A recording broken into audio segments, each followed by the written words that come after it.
কত বড় একটা মাছ দেখো, ইব্রাহিমের সমান, তাই না?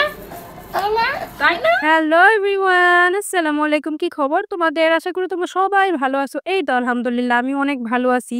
তবে ঠান্ডায় কিন্তু আমার গলা পুরাই চেঞ্জ হয়ে গেছে। আশা করি তোমরা বুঝতেই পারতেছো আমার গলা শুনেই ভয়ানক অবস্থা। ঠান্ডায় একদম শ্বাস-প্রশ্বাস মনে করো পুরাই আটকায় যেতেছে। তো দেখো এই ভিডিওটা প্রায় রমজানের অনেক দিন আগের ভিডিও। অনেকদিন আগে কইরা রাখছিলাম। তবে তোমাদের সাথে শেয়ার করা হয়ে ওঠেনি আলসেমি কইরা। মানে আজকে দিব কালকে দিব বলতে, বলতে আর শেয়ারই করা হচ্ছিল না। তো চিন্তা করলাম যে না, ভিডিওটা শেয়ার করতেই হচ্ছে। মোবাইলটার মধ্যে শুধু জ্যাম হয়ে যেতেছে। তোমাদের সাথে আমি শেয়ার করতে পারতেছি না, আমারও বেশ খারাপই লাগতেছিল। তো সেদিন এই যে অনেক বড় সাইজের একটা পাঙ্গাস মাছ নিয়ে আসছিল। এর থেকেও বড় অনেক বড়, বড় মাছ আছে আমি জানি। তবে এই মাছটা কিন্তু বিশাল বড় ছিল। মোবাইলে অবশ্য অনেক ছোট দেখা যাচ্ছিল। তবে বাস্তবে কিন্তু মাছটা সত্যি খুব বড় ছিল। প্রায় ইব্রাহিমের মাথার কাছাকাছি চলে গেছিল, এত বড় ছিল এই মাছটা। দেখো মাপ দিয়া ইব্রাহিমের সাথে তো আমি দুষ্টামি করতেছিলাম যে, "বাবা দাঁড়াও মাছটারে মাপ দিয়া দেখি কতটুকু।" হয়তো ভয় পাইতেছে যে না, না, না। তো যাই হোক মাছটারে আমি আজকে অনেক আগ্রহ নিয়ে আসছি কাটবো ওনাকে।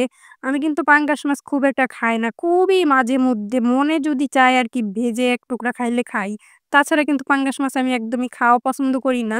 তো সেদিন একবারে পুরা বড় মাছটাই নিয়ে আসছে, কাঠেও নাই। সবসময় কিন্তু আমার শ্বশুর বড়, বড় মাছগুলা সবসময় বাজার থেকে কাইট্টাই নিয়ে আসে। খালি ছোট, ছোট যে মাছগুলা আছে না এগুলা বাসায় নিয়ে আসে। তো সেদিন সম্ভবত দোকান বন্ধ ছিল যে কারণে কাইট্টা আনেনি। মাছটা কিন্তু জীবিত আনছিল। আমি আবার বিকালবেলা ঘুমায়ে গেছিলাম। তো যে কারণে আরকি দেখিনি জীবিত মাছটা। জীবিত দেখলে অবশ্যই তোমাদের সাথে শেয়ার করতাম। যাই হোক অনেক কষ্টের ব্যাপার বলে আর লাভ নাই। আমি তো আফসোস করতেছিলাম যে বিকালে আনছে আমাকে কেন ডাক দেন নাই। তুমি কাটবা না কাটবা সেজন্য আরকি ডাক দেই নাই তোমাকে। তো আমার তো খুবই আনন্দ লাগতেছিল। জীবনে এই ১ম এত বড় একটা মাছ আমি নিজের হাতে কাটতেছি। আমি কিন্তু কখনোই এত বড়, বড় মাছ কাটিনি। কাটি ছোট, ছোট মাছগুলা, তবে এত বড় মাছ এই ১ম এই কাটতেছি। তো আমার শাশুড়ি আরকি দেখায় দিতেছিল যে কিভাবে কাটবো। অবশ্য একটু ভয়েও ছিলাম যেহেতু এত বড় মাছ আর বডিটা তো অনেক ধার, আবার হাত-টাত নাকি কাইটা যায়। তবে আল্লাহর রহমতে হাত-টাত কিছু কাটে নাই। মাশাআল্লাহ দিলে মাছটাকে খুব সুন্দরভাবে কাটতে পারছি। তো মাছের কাঁটাগুলা না অনেক বেশি শক্ত, শক্ত ছিল। কিভাবে ধরবো আমি ঠিক বুইঝা উঠতে পারতেছিলাম না। তো আমার শাশুড়ি আরকি বুঝাইয়া দিতেছিল যে, "এইভাবে ধরো, ওইভাবে কাটো।" তো যেহেতু জীবনে এত বড় মাছ কাটিনি কখনোই। তবে আজকে ১ম কাটলাম, বেশ ভালোই লাগলো। আশা করি আমি আমার শ্বশুরকে বলছি যে, "আবার এরকম বড় একটা মাছ নিয়ে আসবেন জীবিত, আমি নিজের হাতে কাটবো।"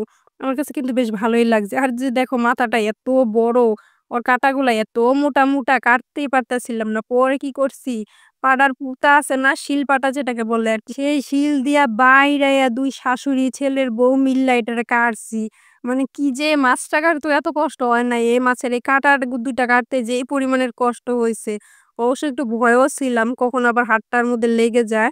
তবে আলহামদুলিল্লাহ বললাম না কোনো কিছু হয় নাই। খুব সুন্দরভাবে মাছটারে ফাইনালি আরকি কাটতে পারছি। আমি তো আরকি কাঁটাটা কাটতেই পারতেছিলাম না। এত পরিমাণে শক্ত ছিল। পরে আমার শাশুড়ি আবার একটু হেল্প করলো যে, "তুমি ধরো আমি বাইরাইয়া এটারে ভাঙ্গি।" তো অনেক কষ্ট-মষ্ট কইরা মাছের মাথাটারে আরকি কাটলাম।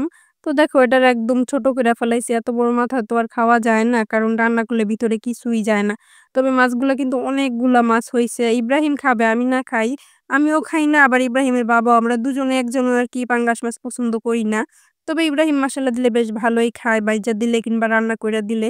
তো দেখো অনেক বড়, বড় কইরা পিসগুলা করছি। তারপরেও কিন্তু অনেকগুলা মাছ হয়েছিল। প্রায় ২-৩ দিনের মতো খাইতে পারবে। তো দেখো ইব্রাহিমের জন্য একটা গরম, গরম ভাইজা দিলাম। উনি তো খুবই খুশি। মাছ দেখলে তো আমার ছেলে মাশাআল্লাহ অনেক বেশি খুশি হয়। ওই মাছটা আরকি খুব বেশি পছন্দ করে। অন্য সবকিছুর থেকে মাছটাকে অনেক বেশি পছন্দ করে। তো আজকের মতো এই পর্যন্তই। আল্লাহ হাফেজ।